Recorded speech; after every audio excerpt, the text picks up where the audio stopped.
So, contrary to the belief of trolls, my firewood videos do very well in comparison to many other videos that I've done.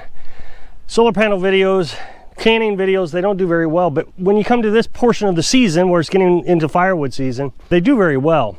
And contrary to my trolls, I bring this up because it's hilarious. They complain about everything, including firewood. I mean, how can you complain about it? There are channels dedicated just to firewood, and they're really neat videos. I mean, they talk about the science of firewood, and so I try to do that also a little bit, as much as I can. I'll never be as smart as some of these folks that's what they do. I mean, there are people who can sell this firewood right here for like $700. And I was thinking, my goodness, how do they sell it for $700 a cord? So 3 truckloads, $700. I mean, we're talking a space, what, from the end of the firewood here to maybe right here, 8 feet, 4 feet high. I'm a little higher than 4 feet, but regardless. So $700, I mean, that's a fortune, and considering all the firewood I got. But what he did was, it was brilliant. He bundled it up in like 5 pieces and sold it like camping firewood. Went to the gas stations, different things. Went to campsites, sold it for $5 a bundle. Made a fortune. Firewood is quite the business. I wanted to talk about firewood again. The methods of splitting.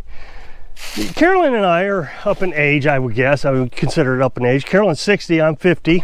We did all this firewood by hand. Either we cut the trees down, which we didn't actually cut that many trees down. Most of them were down, and so I would go to location and pick the trees up. Some of them were still full-length trees. They were down, like the one down at City Park. That's all this stuff right here.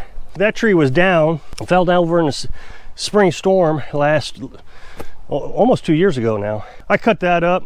We got that split. And then we just go to different houses and pick up firewood. I have this app called Free Stuff, and they're always giving away firewood on that.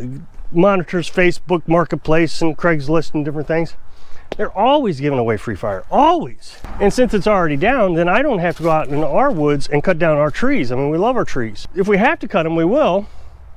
But I figure we'll need 3 trees a year because we're going to do 1 cord a year. Now, we've decided that we're probably not going to use 1 cord a year. We're already 2 months into the firewood season, and we've not even used what we had on the back porch this last summer. We put a bunch on the back porch so it wouldn't get rained on. And we haven't even touched the oak yet. We're still in the sycamore. We may be only using a 1/2 cord a year, which would be fantastic. We don't have a gas log splitter. And that's by design. I mean, of course, they're really expensive. I don't understand the point of spending a lot of money on firewood when it seems to me the whole point of firewood is to save money. I remember I got stuck getting a load of firewood, and it frustrated me so bad because we ended up spending, I think, $150.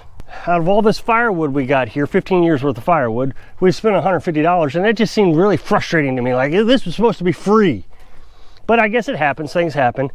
Well, then you go out and buy a splitter. There's $1,000, $2,000, whatever. I think you can pick some cheaper models up, like a Champion. I don't know, $400 or $500. They're not too expensive. And then you got to take care of it. It's a gas engine. You got to put gas in. Of course, we're trying to live off grid as much as possible. Obviously, we have a lawnmower, so we're not 100% off grid. We have a generator in case of an emergency where we have to charge our batteries because the solar panels, like today, it's really cloudy, so I'll probably have to run the generator a little bit.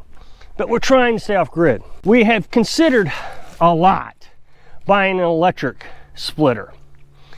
An electric splitter is about $300, $200 to $300. You can get them at Harbor Freight. We did almost buy it this last August.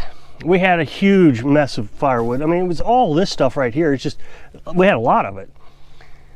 And it was so overwhelming to look at. It was like, man, we'll never get through this, splitting it by hand.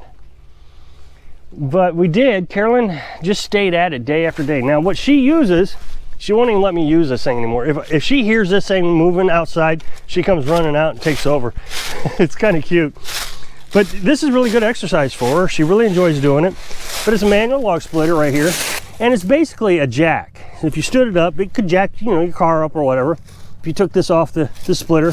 But here you have the splitting wedge, and this comes forward and splits. You got two handlebars here.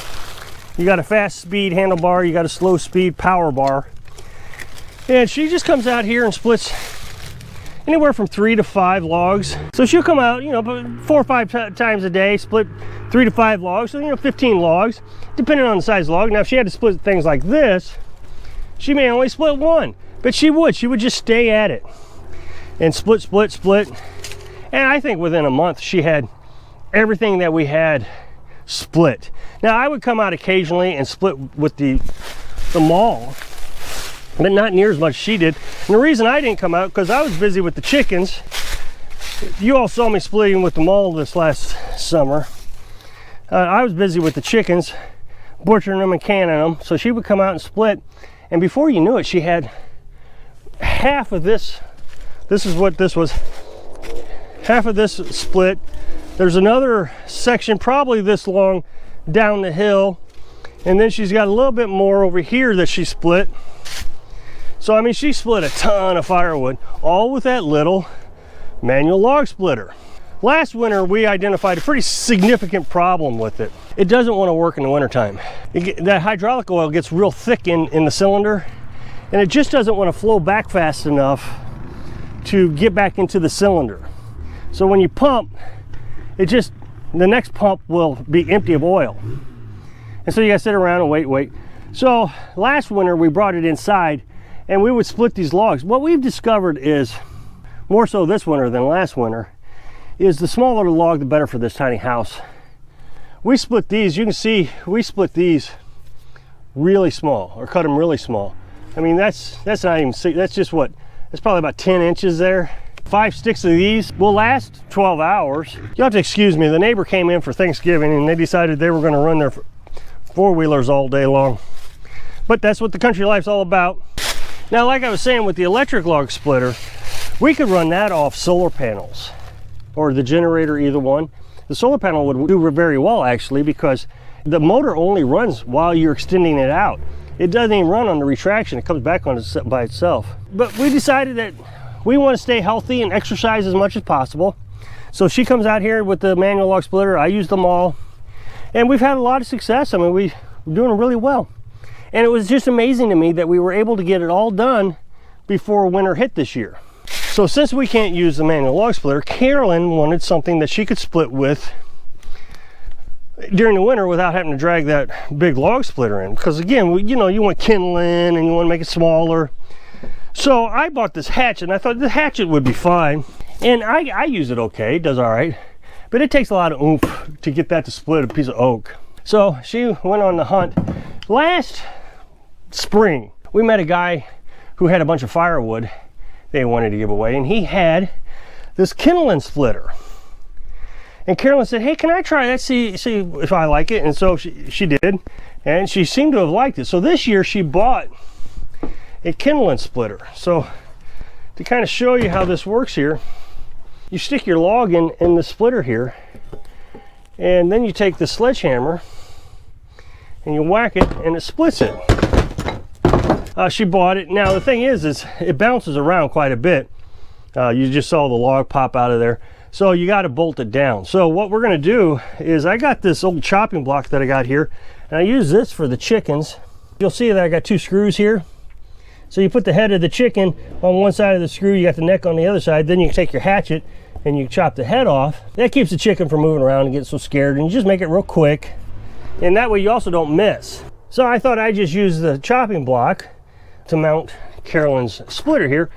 And I was going to get some screws because I didn't see any screws that came with it. She opened the box and I thought, well, man, I have to go to the hardware store and put screws on it. Well, she said, I got screws. It came with screws. So she gave me the screws. So now we can put these screws on and we can show you how to use this.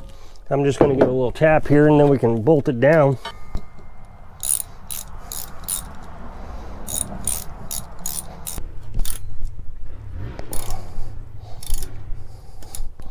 Okay, so I got it in there, and that's a pretty good solid piece of oak. Now it leans a little bit, but I'm not too concerned about it leaning. So now all we have to do is put a piece of wood in here and we can just whack it, and that'll be nice and solid, won't bounce around near as much. And that's all there is to it. That is just fantastic. Carolyn's gonna have a great time with that. And then we can just make kindling all day long. Right here on the porch. And it's just so fast.